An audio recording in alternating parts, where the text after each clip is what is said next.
Whoever you are, we welcome you. Wherever you come from, we welcome you. Whoever you love, we welcome you. Whoever you love, we welcome you. Good morning. Welcome to First Unitarian Church of Toledo on this November 26th, 2023. I am Judy Lee Troutman, today's service associate. Senior Minister Reverend Tim Barger will lead the service today, and Jeffrey Maxey will be doing the music. Jenny Gottman will be doing the story, and we thank our wonderful tech crew back there making it possible for us to be online as well. We are a church with no doctrine or official creed. Instead, we covenant to support each other in our individual search for truth and meaning. We welcome everyone, as we sang in our opening song. If you are a visitor, you may notice in the pew rack in front of you a brand new bookmark card with details about Unitarian Universalism. Feel free to take it with you. There's also a yellow card that you may use to introduce yourself to us. If you include your email address, we will send you the UUFYI, which is our email news of our various activities. As you meet people today, feel free to introduce yourself and ask any questions you may have. We also welcome those of you who are joining us virtually on our YouTube channel this morning. Later in the service, I will encourage you to attend our coffee conversation social hour in Fellowship Hall right at the conclusion of this service. It is one of the perks of making the Sunday service a regular in your schedule when you get a chance to attend in person.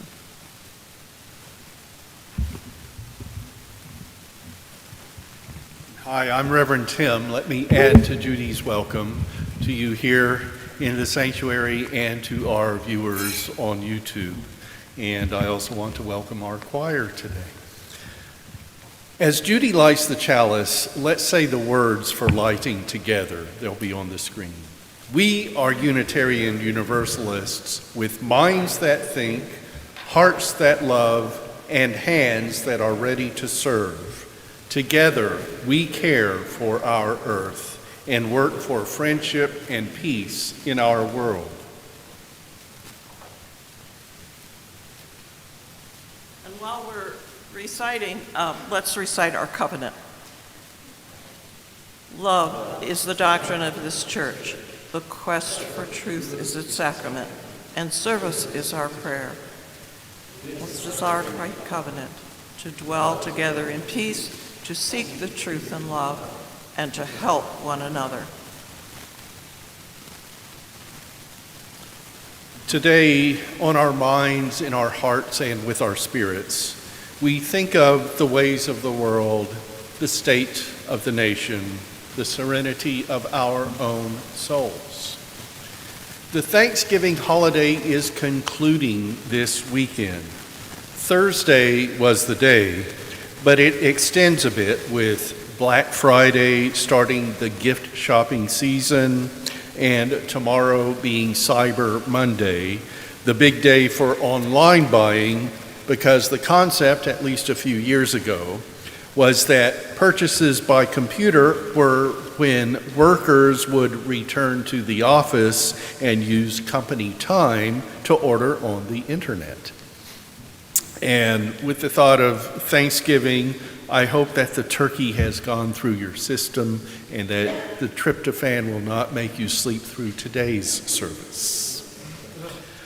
With Thanksgiving as the start, that means that we are now in the season of many holidays. Ahead are not just Advent, starting a week from today, Hanukkah beginning 11 days from now, winter solstice and Yule on December 21st, Christmas the 25th, Kwanzaa beginning the 26th, and New Year's at the 1st of January. You know those, but there are other holidays as well. So it is a time for many to have happy holidays, we hope.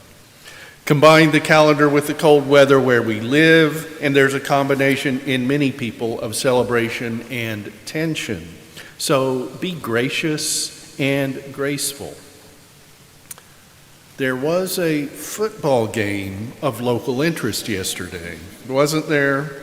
54 points were scored, and Michigan had 6 more points than Ohio State. Whether rooting for the Wolverines or the Buckeyes, yes, the rivalry remains on the minds, in the hearts, and with the spirits of many.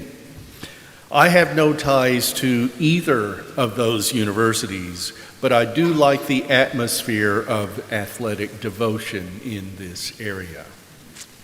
That is played, though, and there is real life or death conflict, war in our world.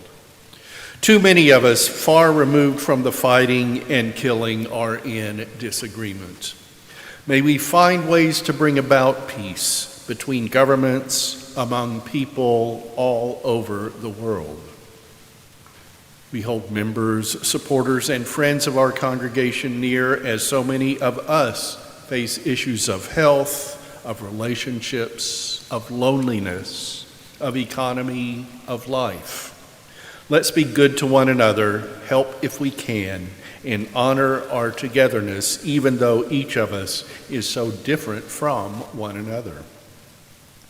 You might have your own items for meditation, contemplation, and prayer. So we include the unsaid here, as we are in community. We can share burdens and be glad for accomplishments. We are together, in fact and in spirit. And now please join us for our opening hymn. Today it's number 67, a Thanksgiving tune, We Sing Now Together. And the lyrics are also on the screen. If you can and you're willing, please stand. We sing now together a song of thanksgiving, rejoice in the Lord and redeemed our dawn. On high that holds us and holds us, and leads beyond the roads which are theirs for song. We sing of the freedom which was and heroes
Good morning. When I first started at this church as your director of lifelong learning, my office was already full of kids' books, and among them was this little guy, which is called The First Thanksgiving. And you can tell by looking that it's a fairly old book, and when I first saw it, I thought, oh no. This has got to be a harmful retelling of the Thanksgiving story, And yes, it is. So let's talk about the story that we like to tell ourselves versus the story that actually happened. I will give credit where it's due. This book opens up with one story that is true that I did not know. The Pilgrims didn't actually come to America to find religious freedom. It is true that where they came from in England, they were not free to practice their religion the way that they wanted, and so they left England for the Netherlands. And in the Netherlands, they were perfectly free to practice their religion however they saw fit, and they did that. They lived in the Netherlands for about 10 or 12 years, but then eventually, as we read in the book, the Pilgrim mothers and fathers said, "We must find a place where more people will come from England, or our children will lose our ways and our church will die." So in reality, the Pilgrims came to America because they had too much religious freedom. Then the book tells us that upon reaching America, the Pilgrims found a place where the Indians had planted corn and there was good water. It was true, they had found the site of a Native American village. That village was empty because everyone there had died of disease. In fact, by 1620, about 90% of the Native American population in New England had died. The Europeans had brought disease with them that the Native Americans had no antibodies to, and tens of thousands of Native Americans died of what the English called Indian fever. Native Americans refer to that devastation as the Great Dying. So the Pilgrims settled in what became Plymouth Colony. The book tells the reasonably accurate story of how Chief Massasoit of the Wampanoag visited the Plymouth Colony, and Chief Massasoit had brought in an interpreter who in the book is called Squanto. His actual name was Tisquantum. The book says Squanto had been to England with some sailors. He could talk English. The reality is that Tisquantum and about 20 other Native Americans had been kidnapped, chained into a ship, and transported to England to be sold into slavery. After about 5 years in Europe, Tisquantum was able to make his way back to America with some English explorers. When this party reached Tisquantum's village where he had lived, one of the English explorers noted in his records, "We returned to my savages' native country, finding all dead." The Great Dying had taken Tisquantum's family and his community. Then the book tells us that the governor of Plymouth and Chief Massasoit agreed that the Indians and the Pilgrims would be friends and help each other. Nope. These groups were in no way friends. The Wampanoag knew how extremely dangerous the English settlers were to them, and the English knew that the Wampanoag could and would kill to defend themselves in their land. However, both of these two small groups, these specific people, had been devastated by disease and starvation. Both of the groups were on the brink of dying out, and both of them knew that if they went to battle, one or both of the groups would not survive. The leaders of Plymouth and the leaders of the Wampanoag had tried to ensure their people's survival by creating a very fragile alliance between two groups that had no trust for one another. Then we read that the Pilgrims decided to have a feast and invite our Indian friends. Nope, no one was invited. Even the English records of the celebration don't mention any sort of invitation going out to the Wampanoag. They just say that the Native Americans were present there. One theory about why the Native Americans were present there comes from a Navajo scholar named Moroni Benelli. He tells the story that the Pilgrims in Plymouth Colony, in celebration of their good harvest, fired off their muskets and their cannons, and this gunfire made the Wampanoag believe that they were about to go to battle. And so the Wampanoag showed up at Plymouth Colony with about 90 men, compared to the 45 English settlers in the colony. Another possibility for the Wampanoag presence is given by Kate Sheehan, who works at Plymouth Plantation, which is a museum in Massachusetts. Sheehan theorizes that, in fact, the Wampanoag, in celebration of their own good harvest, had reported to Plymouth Colony to give them some venison in a diplomatic call. So, though the two groups were in celebration together, it was not intended to be that way at the beginning. So, it's true that during this celebration, the English and the Native Americans shared food in peace, and that is really good. I don't want to gloss over that fact. The two groups were able to maintain a peace for 50 years, but it does not mean that there was any sort of harmony between the Native American and the English. Any way you look at it, the arrival of the English in America was absolutely catastrophic for Native Americans. What we white people call Thanksgiving, Native Americans call a national day of mourning. So that brings me to the question of why this meal is even called the first Thanksgiving. People have always given thanks through festivals and prayer and fasting. This event, the first Thanksgiving, wasn't even the first meal shared between the Native Americans and the English settlers.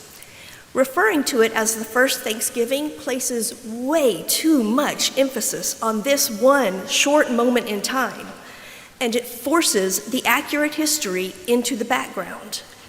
This story is a one-sided, imperialistic simplification of a very long, complicated, and tragic story. It does none of us any good to be disinformed about the realities of our history, and I am thankful that this kind of fantasy is now starting to die out. Let's sing for the children as this is the time they go to religious education. As you go on your way, may you be filled with gladness. Go enjoy, go enjoy. May fortune bless your day with peace and loving kindness. Go in love, go in love.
For meditation, contemplation, and prayer, we bring A Recipe for Resilience by Margaret Weiss. This recipe has been tweaked over time, so adjust as necessary. Sometimes it yields more servings than anticipated. Sometimes it needs a bit more of this ingredient or that. It comes from generations who have gone before me, and I've added my own flavor along the way. A Recipe for Resilience. 1 part courage, 2 parts tears of failure and doubt. 1 part deep listening, 1 part each of both silence and laughter. a dash of trust, A pinch of wonder. a heaping scoop of naps and snacks. In a separate bowl, mix together family, friends, and those who challenge you to be your best self, those with whom you disagree.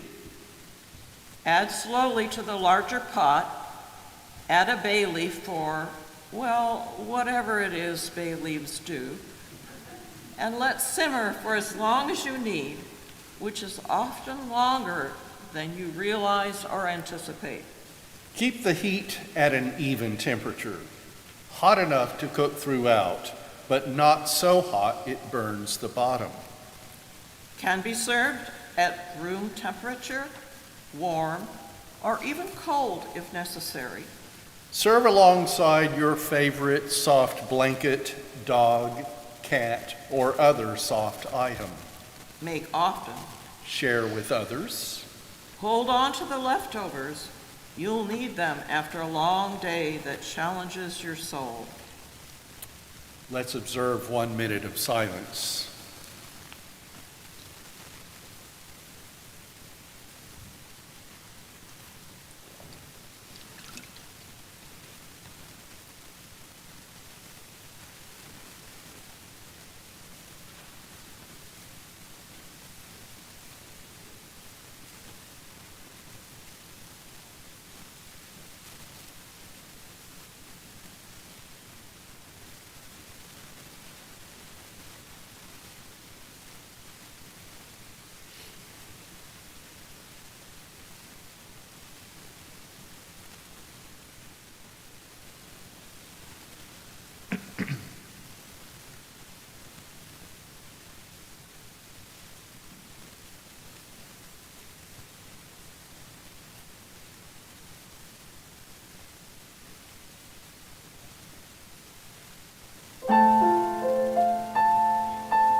Spirit of truth, of life, of power, we bring ourselves as gifts to thee. Oh, my God, 'tis safe with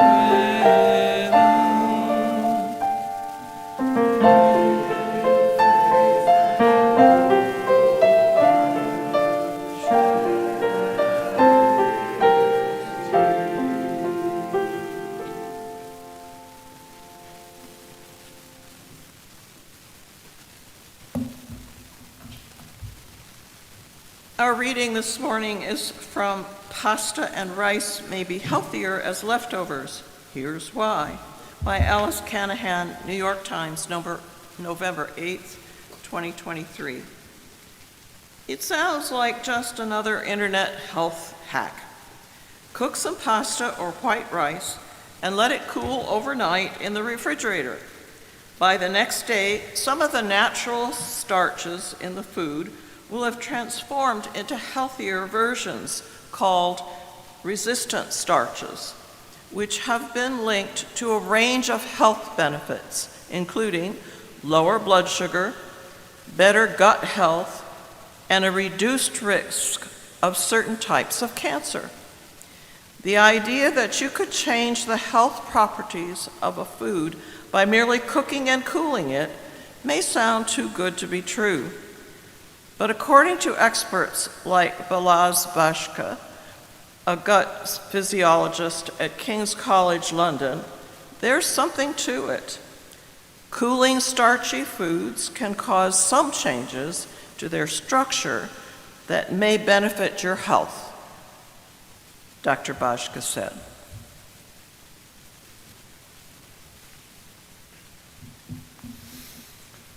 Might we become resistant starches, more beneficial, healthier, better as a leftover than the initial meal? That New York Times article includes an explanation by Dr. Bashka that cooling the cooked food packs the starch molecules more tightly together.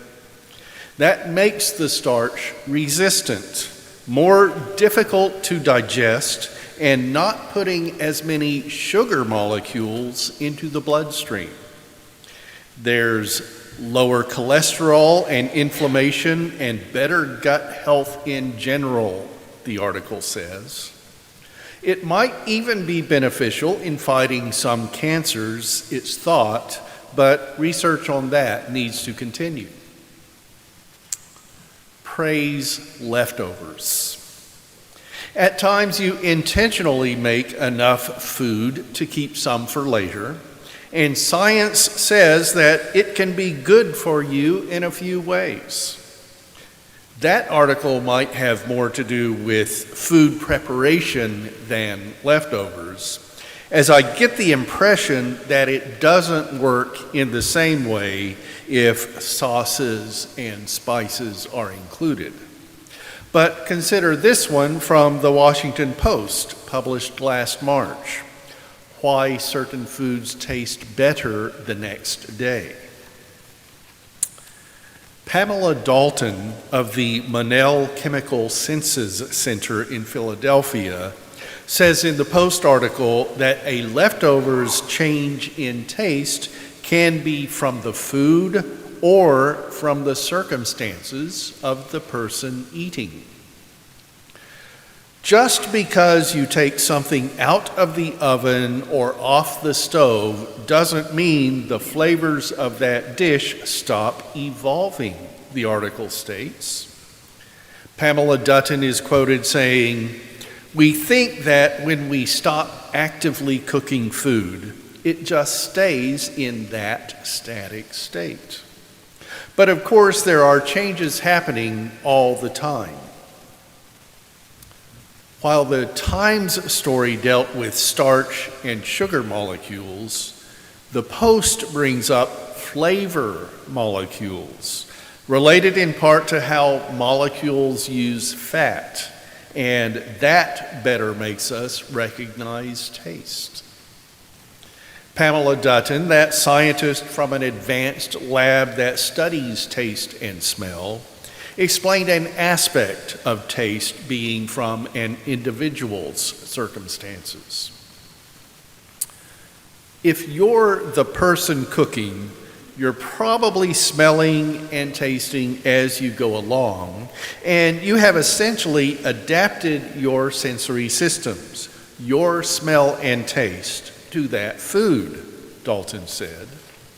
It's often why when you finally sit down to eat, the cook is really not all that hungry.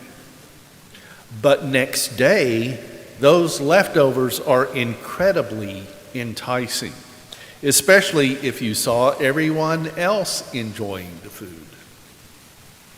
That makes a lot of sense. I say all of this as if I know anything about cooking. I'm a pretty good eater, but I really don't cook beyond what can be fixed using boiling water. And I've been told that my palate isn't anything to brag about, as I'll try just about anything. I like what I like, which is pretty much the simple stuff, and I can't distinguish what subtleties make for fancy food. Leftovers also have had connections to class, and you know that class differences also have close ties to racism. Have leftovers gone bad? A 2017 article in The Atlantic included this. In the court of Henry VII, it was customary for diners to leave food on their plates that could later be given to the lower classes. Using leftovers as a compulsory charity, a practice referred to as manners, helped clarify the social order. In America, the term leftovers dates from the early 20th century, contemporaneous with the rise of refrigeration. Then, as now, leftovers were inexorably linked with technological change.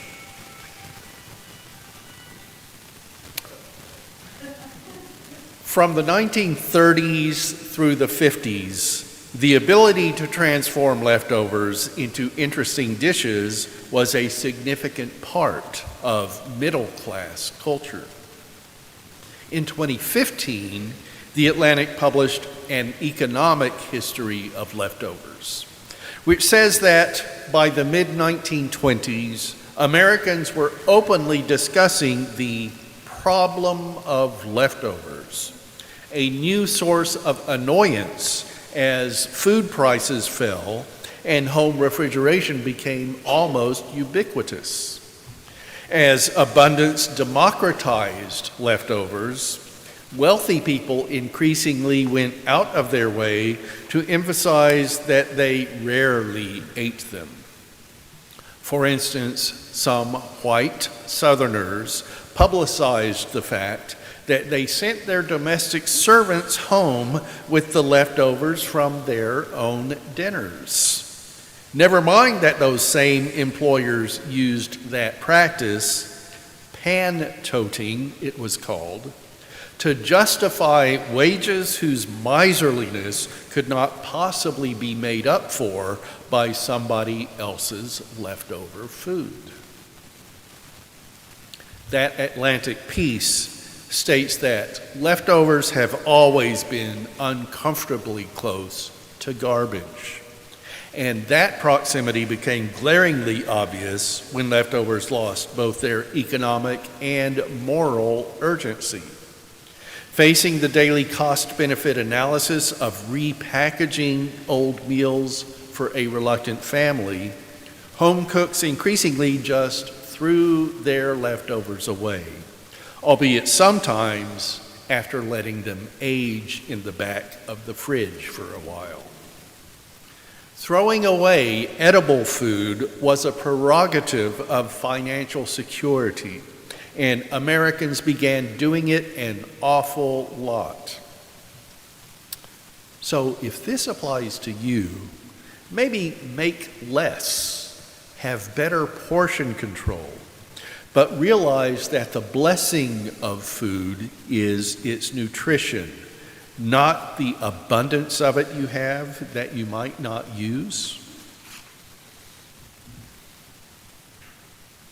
Almost 2 weeks ago, as I was thinking about today's topic, I made a Facebook post stating that leftovers was the subject, but I wasn't sure what my angle would be.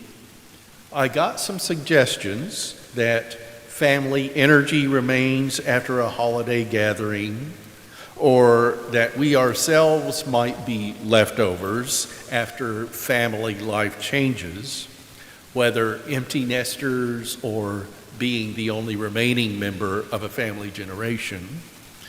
We can feel like leftovers and not know what to do about it.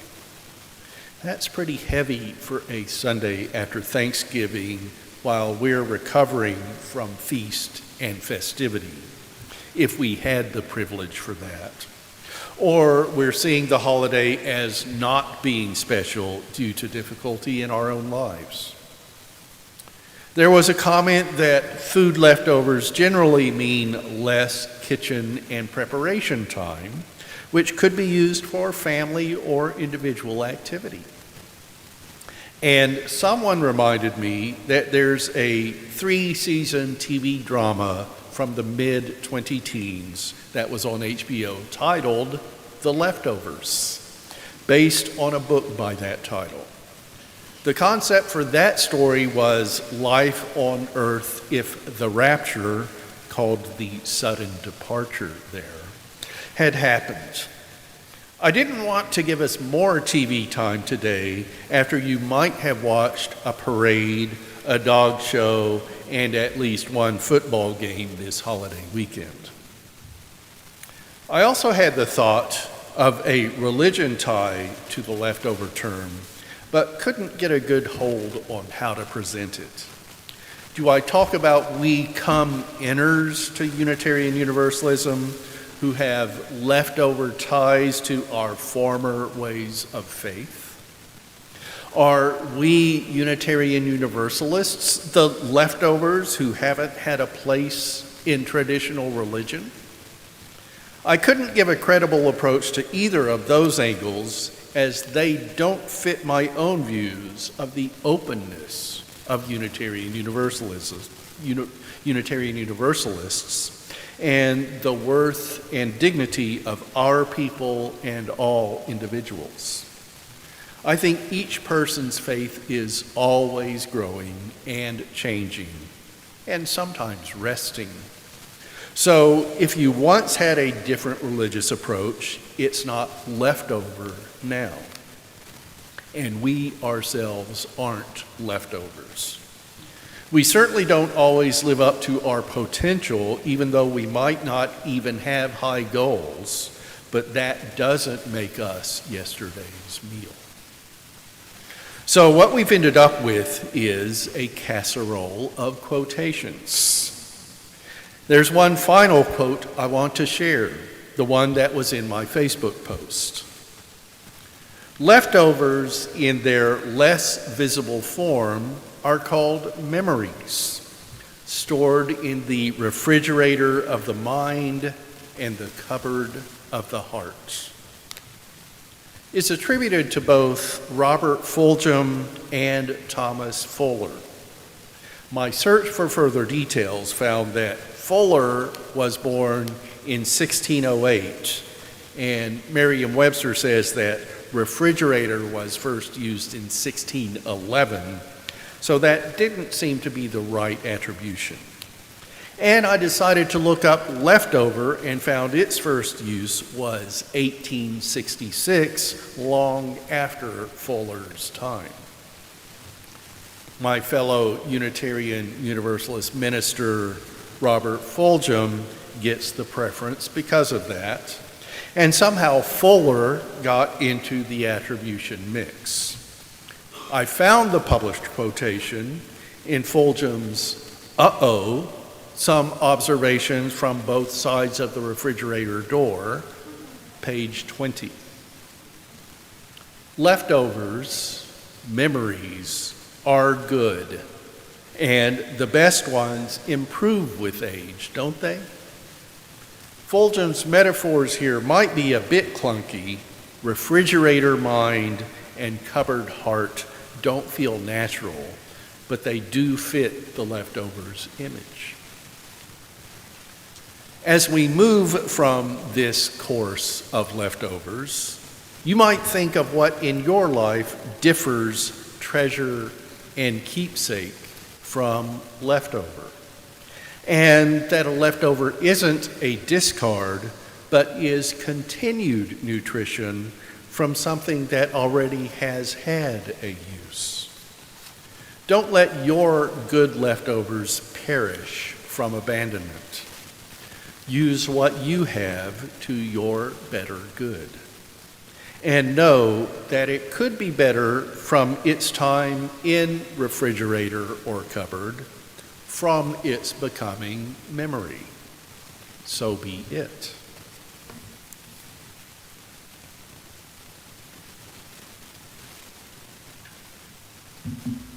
Thank you, Reverend T.K. And now it is time for the morning offering. We depend upon your contributions to be able to offer our vibrant programs. There are several ways that you may give, and we're grateful for any of the ways that you choose. Aim your phone at the QR code that you see on the slide, or you may mail a check to 3205 Glendale Avenue, Toledo, Ohio 43614.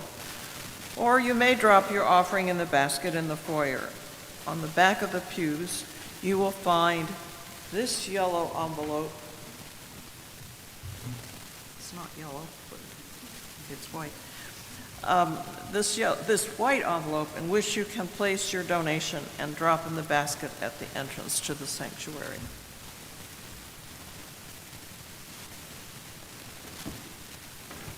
Number 290, Ringo Passenger Honor.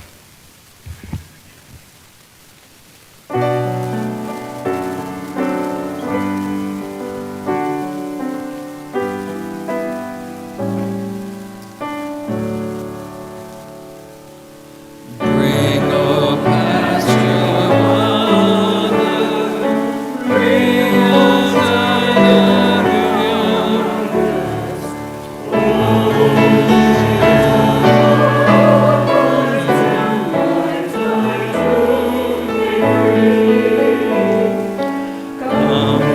faithful spirits, builders of this temple, to holiness, to love and liberty.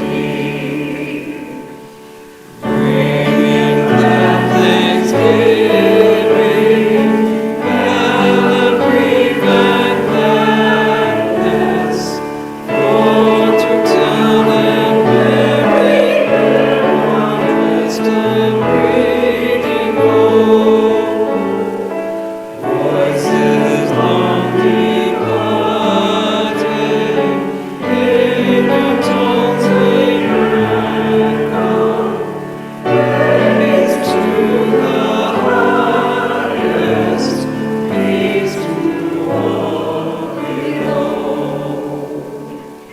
Shining unto courage, Zion thy of his vision, born and heart of God and breast from hearts immortal.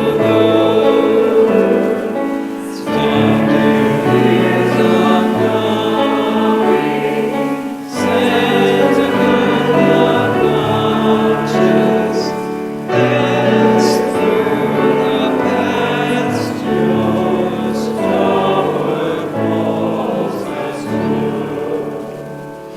Children of purely borrowers, pioneers undaunted, harmony of heart to his favorite green.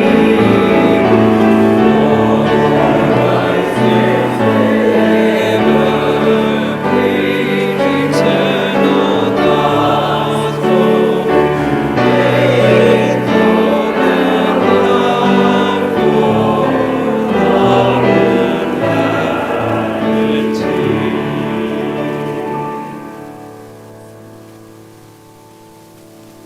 Thank you, Jeffrey, and our choir. We're continuing to extend a call for new choir members. Singing is a good way to be together, and it does add to the feeling of a good Sunday. You help our services, you learn new music, and you get to work with Jeffrey Maxey. This is an especially good time to come into our music program as our seasonal all-music service comes up on December 17th. And then we'll have a Christmas Eve service of lessons and carols at 5 p.m. on December 24th, after our regular but lower key 11 a.m. service on Christmas Eve. Rehearsals are on Thursdays at 7 in this season. And if you want to sing, please see Jeffrey.